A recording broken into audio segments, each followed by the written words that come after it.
আসসালামু আলাইকুম রহমতুল্লাহ। এই মুহূর্তে আমি আছি আমাদের আনন্দপুর বাজার এবং কি বাজারের পাশে আমাদের জাম্মুরা এবং কি বরকাতুল্লাহ সমাজে যাইতে একটা রাস্তা আছে। ওই রাস্তায় একটা ব্রিজ বন্যার কারণে আসলে অনেক ক্ষয়ক্ষতি হয়েছে, এমনকি ভাঙি গেছে। ব্রিজ বলতে ছোটো কালফাট আর কি ছোটো।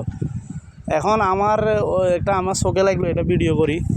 তো আপনাদের এই ভিডিওটা আপনারা বেশি বেশি করে শেয়ার করবেন, যেন ফুলগাজী উপজেলার কর্তৃপক্ষের কাছে যায় এই ব্রিজটা যেন অতি সহায় করে দেয়।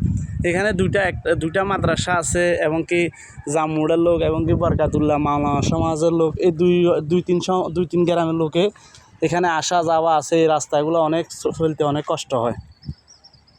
এই যে অনেকটা কে গাছ দিছে, গাছ উঠাই দিছে, তারপরেও গাড়ি যেতে উঠতে কষ্ট হয়। এখন আমার অনুরোধ আপনাদের কাছে ভিডিওটা শেয়ার করে দিবেন। আপনাদের শেয়ারের মাধ্যমে যদি এবং কি কোনো ব্যক্তি নিজের অর্থ দিয়ে হোক বা সরকারি তরফ থেকে হোক এই রাস্তাটা হয়ে গেলে আমার কাছেও ভালো লাগবে, আপনাদের কাছেও ভালো লাগবে, বা গাড়িওয়ালারাও যাইতে ভালো লাগবে। তো ওকে, আসসালামু আলাইকুম। ভিডিওটা বেশি বেশি করে শেয়ার করে দিবেন। এই রাস্তাটা, এই ব্রিজটা মানে জরুরি দরকার। অনেক আসা যাওয়ার, বড় গাড়ি যাইতেছে না, যা টমটম সিএনজি যাইতেছে, অনেক কষ্ট হইতেছে। আসসালামু আলাইকুম রহমতুল্লাহ। বেশি করে শেয়ার করবেন আপনাদের কাছে। আপনাদের শেয়ারের মাধ্যমে যদি ইনশাল্লাহ আমাদের মাটিও মানুষের সংগঠনের পক্ষ থেকেও আমি এদেরকেও আকর্ষণ করতে, এদের দৃষ্টিও আকর্ষণ করতেছি, এরাও যেন এটার দিকে একটু নজর দেন।